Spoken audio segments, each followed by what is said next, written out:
Assalamualaikum warahmatullahi wabarakatuh. Perkenalkan, nama saya Maidatur Rahmah dengan NIM 2108304032. Nah, di sini saya akan membahas tentang tafsir wal bayan li ahkamil Quran karya Abdul Aziz bin Marzuq At-Tharifi. Ada beberapa hal yang akan saya bahas. Pembahasan pertama mengenai tafsir dan pengarang, kemudian metode penulisan, dilanjutkan dengan sistematika penyajian, dan yang terakhir, penjelasan mengenai contoh ayat. Pembahasan pertama mengenai identitas tafsir dan pengarangnya. Nama kitab ini yakni Tafsir wal Bayan li Ahkamil Quran, yang memiliki arti tafsir, penjelasan mengenai hukum atau ketentuan dalam Al-Quran, yang dikarang oleh Abdul Aziz ibn Marzuq At-Tharifi, lahir di Kuwait pada 7 Dzulhijjah tahun 1396 Hijriah, atau bertepatan dengan tanggal 29 November tahun 1976 Masehi. Kitab ini pertama kali diterbitkan oleh penerbit Darul Minhaj, Riyadh pada tahun 1438 Hijriah.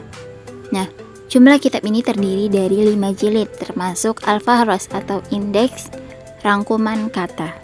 Selanjutnya pembahasan mengenai latar belakang penulisan. Nah, latar belakang penulisan kitab ini tidak disebutkan secara spesifik dalam kitab. Namun, pada mukaddimah kitab disebutkan bahwa zaman sekarang kajian ayat ahkam semakin sedikit peminatnya. Sebagaimana dijelaskan oleh At-Tharifi, yakni wa inna min i'jazil Qur'an shalahahu likulli zaman wa makan wa likulli jil. Yakni salah satu kemukjizatan Al-Quran adalah soleh likulli zaman wa makan, dan setiap generasi. Kemudian At-Tharifi melanjutkan, di era sekarang banyak orang tertarik dengan masalah hukum sunnah. Walakin al-musannafat fi tafsir ahkamil Quran qalilah. Tetapi sedikit sekali orang yang tertarik dengan tafsir ayat hukum yang ada di dalam Al-Quran. Sedangkan pembicaraan mengenai hukum Al-Quran dan pengambilan hukum dari suatu ayat Al-Quran mengenai masalah fikih dan hukum-hukum lainnya merupakan suatu kebutuhan. Apalagi pada zaman sekarang, banyak hal-hal baru yang bermunculan. Tentunya hal itu membutuhkan penjelasan dalil Al-Quran, juga mengambil hujjah yang ada dalam sunnah dan athar. Selanjutnya, alasan dinamakan kitab Tafsir wal Bayan li Ahkamil Quran. Nah, karena kitab ini menjelaskan tentang ayat-ayat hukum dalam Al-Quran.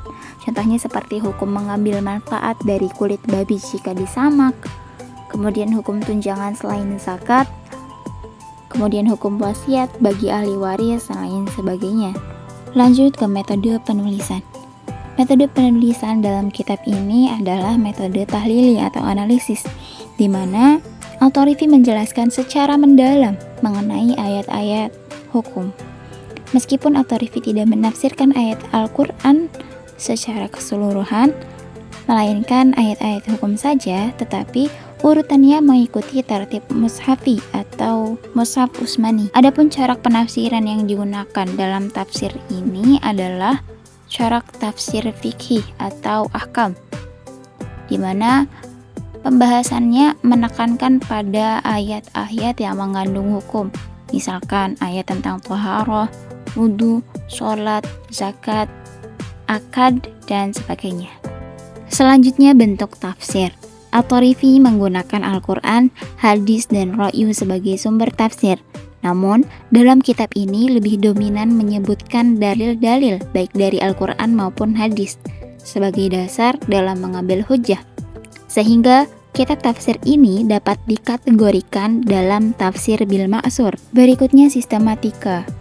Terdiri dari pendahuluan, kemudian penafsiran ayat ahkam sesuai dengan tertib mushafi, dilanjutkan dengan penafsiran dengan mengutip ayat dan hadis.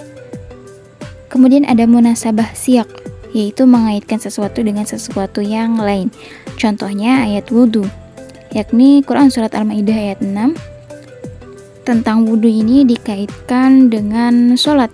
Jadi, At-Tharifi ini menafsirkan bahwa wudu itu wajib dilakukan sebelum sholat dilaksanakan. Masih mengenai sistematika penulisan, kitab ini pada jilid pertama diawali dengan muqaddimah. Kemudian dilanjutkan dengan penafsiran ayat-ayat ahkam surah Al-Baqarah. Pada jilid kedua, penafsiran ayat ahkam surah Ali Imran sampai An-Nisa. Pada jilid ketiga, penafsiran ayat ahkam surah Al-Maidah sampai Yusuf. Pada jilid keempat, penafsiran mengenai ayat ahkam surah Al-Hijr sampai An-Nas. Nah, pada jilid 5 berisi rangkuman atau indeks kata. Contoh penafsiran pada Quran surat Al-Baqarah ayat 40. Pada ayat ini, At-Tarifi menjelaskan bahwa Allah Subhanahu wa taala memerintahkan kepada Bani Israel untuk menepati janji yang telah mereka sepakati dengan Allah Subhanahu wa taala. Mengenai kata perjanjian, kadang-kadang Allah menyebut dengan lafaz mitsaq seperti pada Quran surat Al-Maidah ayat 12 dan 70 serta Al-Baqarah 84. Dan terkadang dengan lafaz ahdun seperti pada Quran surah Al-Baqarah ayat 40 dan An-Nahl ayat 91. Kemudian At-Tarifi menjelaskan tentang isi perjanjian antara Bani Israel dengan Allah Subhanahu wa taala, yang dimana ketika Bani Israel telah memenuhi janji-janji mereka, Allah pun akan memenuhi janjinya. Mengenai hal ini, At-Tarifi juga mengutip hadis yang diriwayatkan Abu Nuaim dalam kitab Al-Hilyah. Contoh penafsiran selanjutnya yakni Quran surat Al-Maidah ayat 6 tentang wudu, di mana At-Tarifi menjelaskan bahwasanya dalam ayat ini ada kewajiban berwudu ketika hendak sholat. Nah, At-Tarifi juga menekankan pokok pembahasannya mengenai penafsiran dari ayat tentang wudu ini pada hubungan wudu dengan sholat, kemudian anggota wudhu, dan sunnah-sunnah dalam wudhu. Demikian pembahasan dari saya, mohon maaf bila ada kesalahan. Terima kasih. Wassalamualaikum warahmatullahi wabarakatuh.